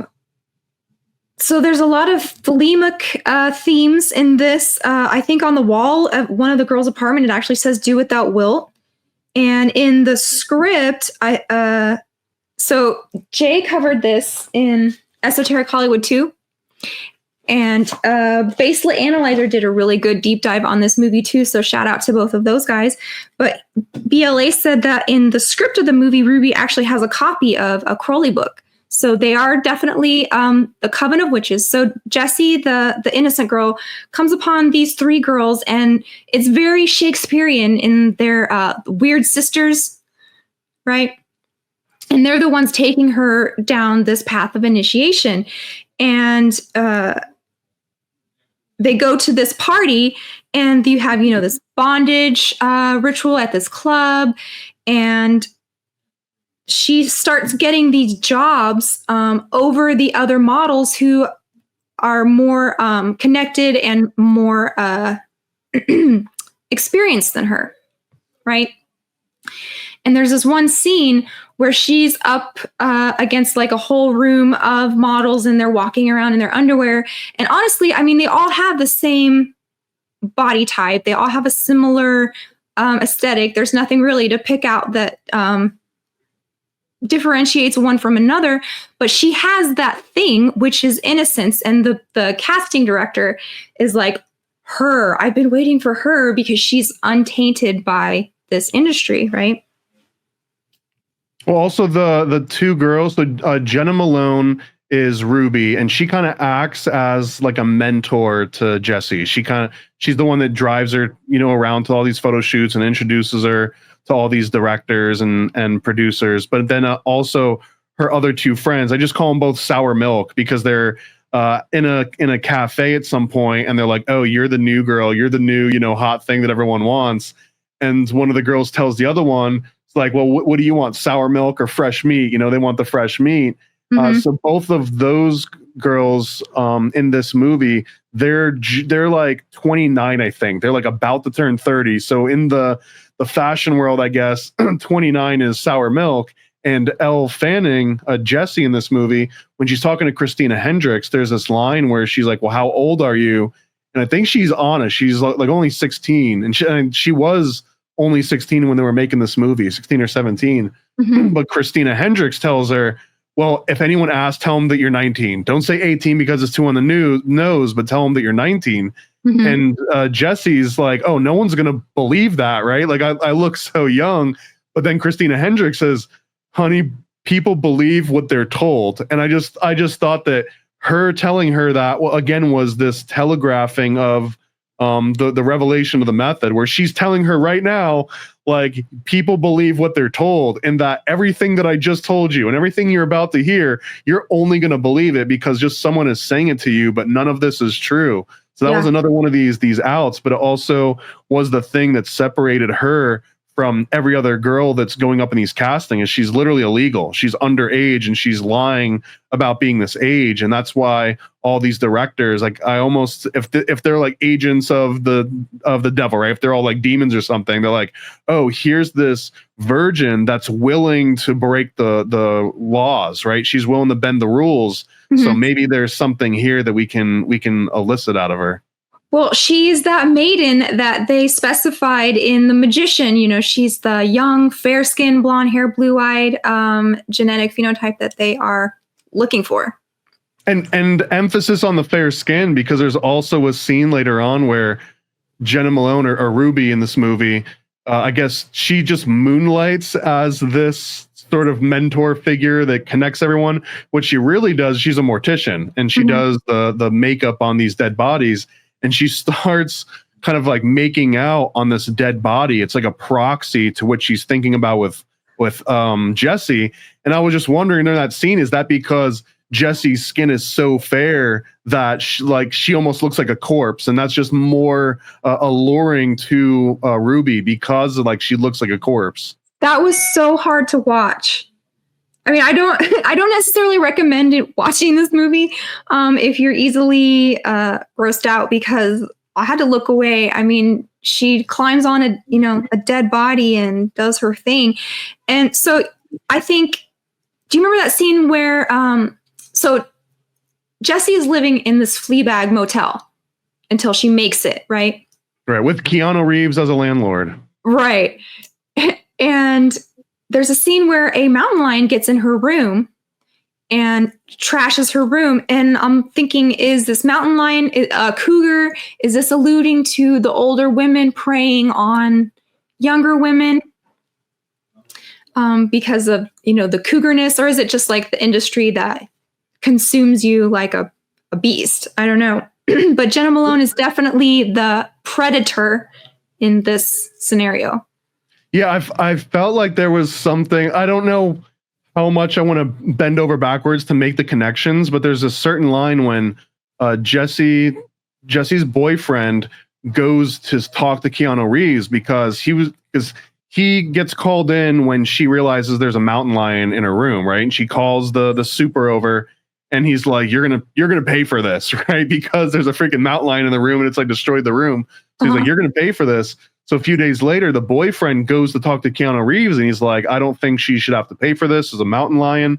And Keanu Reeves is like, oh, room 212, the Wildcat, right? Yeah, that's some real hard candy. So like, is he talking about Jesse is the Wildcat now? And he's almost not even acknowledging that an actual mountain lion was in the room. He's alluding to a quote unquote Wildcat.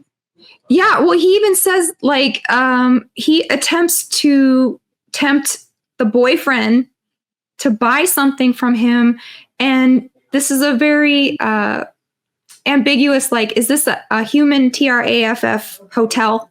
Is Keanu part of the Underground Railroad of girls? Because there's a scene where Jesse's asleep in the bed, and Keanu comes in and puts a knife down her throat.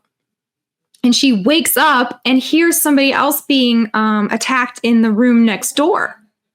And so are we supposed to think that she's dissociating from her own graping, or is she just hearing what's going on next door? And in relation to this, there's another weird thing that he says that makes me think, yeah, this is like a trafficking hotel or something's going on, because when the boyfriend is like, hey, I don't think she should have to pay for this, he goes, well, who left the door open? It wasn't you. It wasn't me. And he's kind of implying, and at that moment I was like, are we talking about a literal door, like the sliding glass door that the mountain lion came through? Or are we talking about Jessie left her door open and that she's the one that's making herself available to all these psychic attacks and all this occult influence? She literally left the door open, so it's not anyone's fault, it's her fault. Like, I guess, is this victim blaming, or is this rightful pointing out of this revelation? No, good point, because she, of her own, again, free will, goes down every path that is laid out for her, even though she is forewarned somehow that this is kind of like dangerous.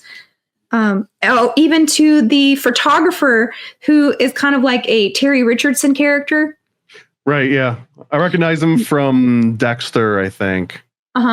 So she, at one point, she's finally being shot by the most famous photographer in the industry, and he paints her all with gold. So he's making her like this golden idol, and he says, he kicks Jenna Malone out and says, this is a close set. So we all know what that's kind of alluding to, some kind of molestation. And we all know about Terry Richardson. Another thing I thought that was interesting about this was the geometry. So you've got all these triangles, you've got these angles. When she has visions, geometry is very important to occultists and esoterica. You've got, Pythagoras and those cults, right? And even Hellraiser. So I don't know if you've seen the whole Hellraiser franchise, but at one point when they go to hell and they meet, the devil, he's just like this giant geometric shape. Yeah, phenomenal. I mean, the first two Hellraisers are probably some of my favorite horror movies of all time. Not just John Carpenter movies, but just horror movies in general. And the geometric motif goes on all of those different designs. Even the the Cenobites, each one of them almost follows a different geometric aesthetic. Oh yeah, I didn't think of that. So you have all of these super dark esoteric themes, and what else was I going to say?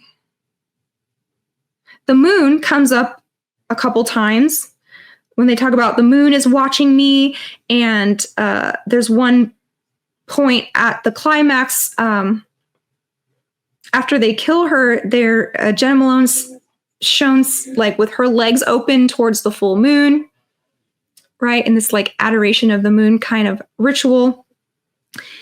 Let's see. Oh, this was interesting. So I think the reason they decided to turn on her, besides envy, is that she rejected Jenna Malone's advances. So she has said that she's a virgin, and then Jenna Malone tries to sleep with her and she kicks her off. And I think that's the point where the Coven's like, okay, she's not one of us because she won't pass these tests of our coven, right? Well, and even more than that, at the very beginning of the movie, Jenna Malone makes this comment, and I'm a huge believer in like Chekhov's gun, in that like if someone shows you a gun in the first act, then you expect it to go off in the third act, kind of thinking, so that if a certain detail is said in dialogue, I always makes me think there's a reason why they're saying this early. So in one of the very first scenes when Ruby introduces Jessie to the other two girls, I just call them both Sour Milk. She introduces them into this bathroom at this party, and they're putting on lipstick, and or Jessie like just doesn't wear lipstick, and Jenna Malone is like, here, let's try it on. And she makes this statement, and she says, women like makeup that's based on either food or sex. It's named after either food or sex. And then she looks at Jessie and says, which one are you? And meaning, are you food or are you sex? So later on in that scene, when she comes on to her and she's like, no, I'm not doing this, I don't want to have sex with you. Then it's like, okay, if you're not sex, then you're going to be food. And it feels like they completed that circle in that moment. Totally. I get that. Yeah. So the climax of the movie was really gross. Spoiler alert. Yeah. So Jessie, after she's been, her star is rising, right? She's been photographed. She's been photographed by the biggest people. She's walked the runway at the biggest shows. She was the star of, that live runway show. And she's seen putting on her makeup and just staring in the mirror, like you said. So now she is possessed by the neon demon, or this narcissism. And she says, people want to be like me. She can't stop looking in the mirror. And she goes to a diving board above an empty pool. And this reminded me of like maybe, John Podesta or those. Remember those? Wow. Yeah. I totally didn't even put that together until you just said it. Yeah. So she's standing up there at the tip of this diving board at the deep end where she could totally fall and, die. And she's basically like a goddess. She looks like a sacrificial virgin. She looks very angelic, ethereal, goddess-like. She's got glitter on. And she is now, possessed with the demon of pride. But she says something specific there too. She walks out on the diving board over this empty pool, very dangerous. And she says, you know what? My mom used to call me dangerous, that you're a dangerous girl. And then she says, and you know what? She was right. I am dangerous. And then she walks back down the diving board and goes inside. And that's when the two Sour Milk girls jump out and they attack her. One of them grabs a knife. The other one has like an axe. Like it turns into almost like this chase scene. And then eventually they get her back outside the pool, the same pool that she was just standing in front of. And I think Ruby pushes her into the pool. She falls back and she kind of like is bleeding and she's convulsing. It doesn't look like she's going to come out of this one. It almost reminded me of the magician, the girl that gets like paralyzed when the statue falls on her. And in this case, she doesn't die necessarily.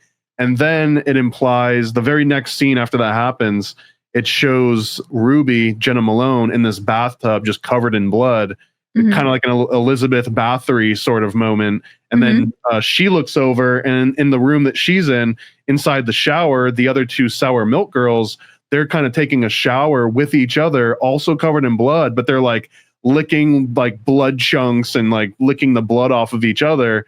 To really hone in that this was a cannibalistic act. Like they literally ate this girl. Right. They are the mountain lions that have consumed her because of their time in this horrible industry. And so there's a couple scenes where you can see their hatred grow for Jessie because of the triangulation that the men in the industry have put on her. So after this fashion show, Jessie goes to the same restaurant as the Sour Milk girls, and they're sitting there with the designer, and the designer is making such a big deal about how Jessie is so beautiful because she's natural and she's innocent and she has inner beauty.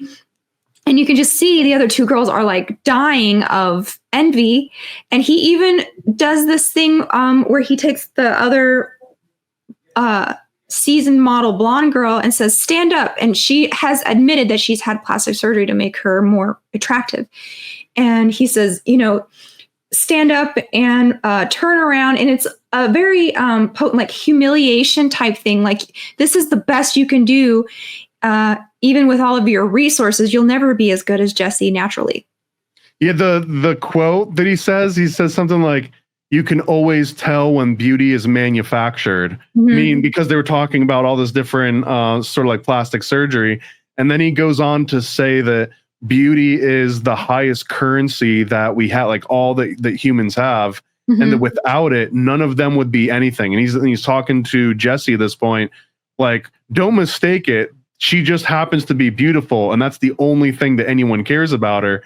And then the boyfriend's like, I disagree. I think beauty's on the inside, which I feel was also telegraphing something that's about to happen. But the director comes back, or the designer, and he says, beauty isn't everything. It's the only thing. Like, he doesn't care about anything else other than the sort of like innocent beauty that he sees in her. But he also realizes how ephemeral it is. He knows that it's going to be gone almost immediately, and he doesn't really care. He's just kind of like there in the moment to analyze. And this whole thing, like, beauty is on the inside. After these girls eat her, you're nodding. So you go ahead. Now she's on the inside of them, and they are, like you said, she's bathing in her blood. And this isn't very far from reality. I mean, I remember Kim Kardashian getting like vampire facials, right? Like blood injected into you. And I've heard, all kinds of things about taking young people's blood and platelets and stem cells and foreskins for cosmetic things. Sponsors of the show, by the way, Foreskin Cosmetics, great company. Yeah. So this is not unprecedented, and consuming the beauty is the theme of this whole movie. So once she's possessed by the neon demon or narcissism or whatever, that's when she's ready to be consumed. And then the epilogue scenes, kind of after the climax, is the models going to another photo shoot after they have bathed in Jesse's young blood. Now they're ready to continue working on their careers, right? Even though they're kind of past their prime. And they even ask her, they said, has another girl ever taken your job? And what did you do? And the one girl says, I ate her. Right. And so one of the Sour Milk girls can handle it and the other one can't. So they're doing this photo shoot with the celebrity photographer. And the one girl starts to get nauseous, and she goes into the room and she, vomits up that eyeball, right?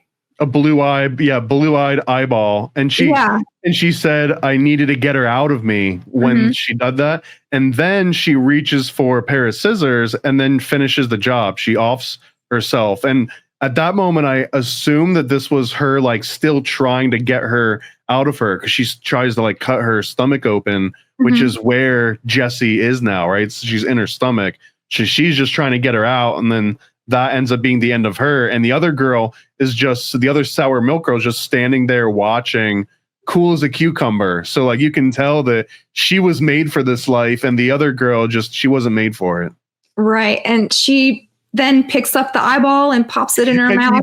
Right, because you can't let any bit of it go to waste, right? That's going to get her an extra job or two for another month at least, I assume. Yeah. And that's pretty much the, end of it. So if you have a weak stomach, I wouldn't recommend this. And it's very much, like you said, like Substance, the ideas of just consuming youth after youth after youth, and people preying on innocence, and like it's the only thing that matters. Inner beauty and personality and virtues and character mean nothing compared to the outer appearance. And just the way the industry, like Moloch from Metropolis, is just a grinding machine of gore. Yeah, this is essentially the high fashion world of Metropolis. Mm-hmm. Exactly. And I didn't even know when we chose these, like how they were going to have such an interesting thread with like beauty, suicide, fashion, technology, all of these themes that were very similar throughout the 100 years of movies we just talked about. Yeah, this was a great class. Even if they weren't planned out to all link to each other, they linked up phenomenally. Yeah.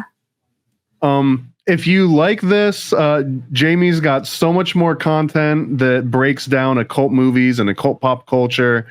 We'll do plugs again in a second, but before we wrap this up, I've got a quick little segment that people would force me to walk into the jaws of Moloch if I didn't do this with you as well. So I've got a 10-second clip, and then I'm going to explain what's going to happen to you. Are you ready? Okay. Hey, conspiracy buffs, I double dare you to take some PCP, the Paranormal Conspiracy Probe. On your marks, get set, and go! Okay. This is going to be real easy. I'm just going to mention a certain phrase, and I just want you to give me a rating from 1 to 10 on how much you agree with a certain topic. So, Okay. for example, if I said rate Bigfoot 1 to 10, where would you rate Bigfoot? As being real or not? Yeah, 10 meaning he's absolutely real, and 1 meaning no, that's silly. He never existed. I'm going to say 5. Because Okay. I don't Either way. Okay, because I don't believe in like Sasquatch necessarily, but there are some interesting historical precedents for like Bigfoot or a genetic experiment that would be like Enkidu. Remember in the Epic of Gilgamesh, they talk about like a half man, half beast. So I would think that would be like the archetype of Bigfoot would be Enkidu, but all Okay, these that's grainy, like footage of him, I don't believe in that. So The no blurry Patterson Bigfoot. Gimlin footage, but maybe in the likeness of like Esau or like the son of Isaac with the red fur all over his body or something. Yeah. Okay. 1 to 10, are you a cop? Because if you're a cop, you have to tell me. That's how this works. That is a 0. I am not a cop or a snitch. Okay. How about the concept of magic? 10. How As about, go ahead. Is it real or not? Oh, yeah. How about gematria? I think it's real, but that's the fastest way to make people think that you are like a schizo crackpot. It's I the think fastest way to actually turn into a schizo crackpot if you're not careful with it. Yeah, I think it's fascinating, but I don't have the constitution for that kind of numbers and stuff. So what number would you put on gematria? It's 10. It's actually 3 in reverse ordinal. So anyways, Oh, I'm just kidding. What about Tartaria 1 to 10? I'm interested, so I'm going to give it a 7. I know Jay hates it and he calls it Tartaria, but I don't know where all of these like architectural, just amazing things come from. I'm interested in how they used to heat and cool things before. Like, why would they have these radiator? I don't know. Architectronics is real. I think like buildings and can channel different spirits or heal you or harm you. Let's say I want to believe in Tartaria. How about flat Earth? I have no idea. 5. How about shape-shifting reptilians, a la David Icke? Probably. So 8. 6? 8. Oh, 8? Okay. Yeah. How about Roswell aliens, like the little grays? 6. How about demonic possession, like Exorcist style? 10. Dinosaurs, 0. dragons, 10. Elvis died on a toilet. I don't think that. So 1. 9/11 was an inside job. 10. We buried bin Laden at sea out of respect to his culture. That's stupid. No. 0. Epstein killed himself. 0. Elon Musk is a Nazi. Depends on what you mean. by Nazi? You can define it in your own way. Well, we talk a lot about like theosophy and the what was behind the Nazi mythology, and it fits very well into the New World Order and technocracy. So 7.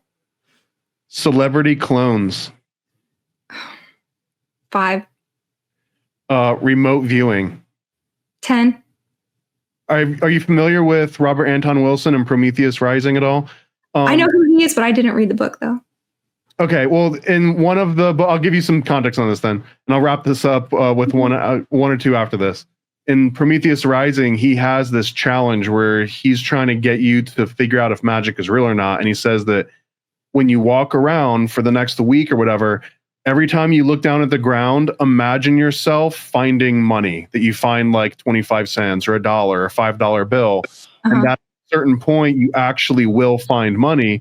And I guess part of the implication here that he's playing with, he's not explicitly stating it, but that the first time you find that quarter or that $5 or that $20 bill, did you manifest it, or are you just paying more attention and found it because you're paying more attention? Or there's almost like a Schrodinger's law in there, like maybe one doesn't work without the other. Anyway, the question is usually like, can you manifest reality in that sort of way, 1 to 10? 10. Okay, the last two. The first one has qualifiers on it. So pay attention that a human being has stepped foot on the moon in the last 100 years. 0. And then that NASA or the government, whoever, hired Stanley Kubrick specifically to film some of the Apollo 11 footage. I think that's probably true. 9. Awesome. You ran through those. I'm glad that you were able to pick the numbers out pretty quickly. Thanks again. Is there anything that we didn't get into that we should have to throw on for the next one? No, but I'm looking forward to it. And maybe we can do like the Black Cat. That would fit really well with what we are talking about today. And you remember I sent you that mega list of horror movies. So we'll have to pick some more good ones from that. Yeah, maybe we can do like a Black Cat theme, because there's Black Cat, there's Cat People, there's even Batman Returns with Catwoman. I don't know. I'm spitballing, but maybe there's a cool theme we can figure out with all of that. Also, go and check out Jamie's channel. I'll do all the links and everything as normal. I'll link to all of her books. I came on to your show recently. We talked about Disney, and you're going to be coming on to the Occult Disney podcast pretty soon, and we're going to be talking about WALL-E, which is a huge deep dive. Like, what a rabbit hole. There's like 20 different theories that I've uncovered with WALL-E, so I'm looking forward to that. Nice. I am too. Yeah, I have a whole article on WALL-E and transhumanism, so that should be really good. Well, throw all your plugs out one last time. Again, all the links and stuff will be in the description, but if you're listening to this, here's all the places that you can support and get more content from Jamie Hanshaw. Yeah, definitely go to my YouTube channel, Jamie Hanshaw, and the show's called Out of This World. And our recent shows have been about Sirius and the mystery of why all of the secret societies venerate Sirius. And then the very next one is going to be about LOM and the eggs, all of the egg mysteries, the UAPs, and egg prices, and just everything about eggs. And when you go to that channel, don't forget to click on the lives tab, because that's kind of a different format. So the live streams are really fun, where I go back into the book that I no longer sell, talking about magic and Disney and propaganda, wartime propaganda, taxes, all that stuff. So don't miss the live stream tab. And then definitely check out the Rockfin shows if you so dare, because that is the real defense against the dark arts. Awesome. Thanks again for spending time. Anyone watching or listening, if you've got some favorite occult movies that you'd like some deep dives on, or just want to recommend to other people, just drop them in the comments. Let us know what other cool occult movies from whatever time period. I'd be happy, especially if there's weird ones that I've never heard of before. I guarantee you I'll at least put it on the list. And I've got an ongoing list at conspiracycinema.com.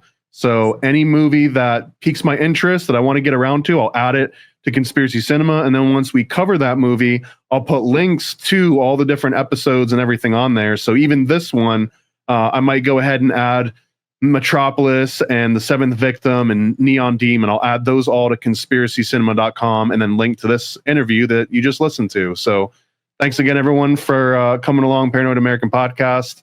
Lots more in store. Go check out this episode with Jamie Hanshaw on Occult Disney and Wally. I'll see you guys next time. Thank you.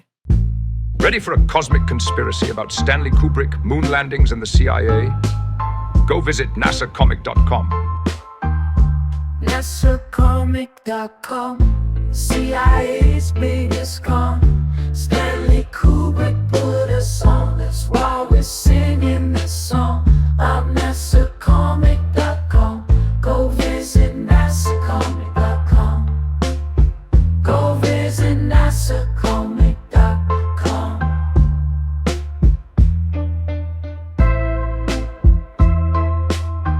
Yeah, go visit NASAcomic.com. Oh, NASAcomic.com, CIA's biggest con. Stanley Kubrick put us on, that's why we're singing this song. I'm NASAcomic.com, go visit NASAcomic.com. Go visit NASAcomic.com.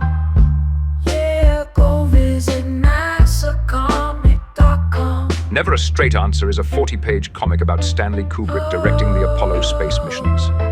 Yeah, go visit NASAcomic.com. This is the perfect read for comic, Kubrick, or conspiracy fans of all ages.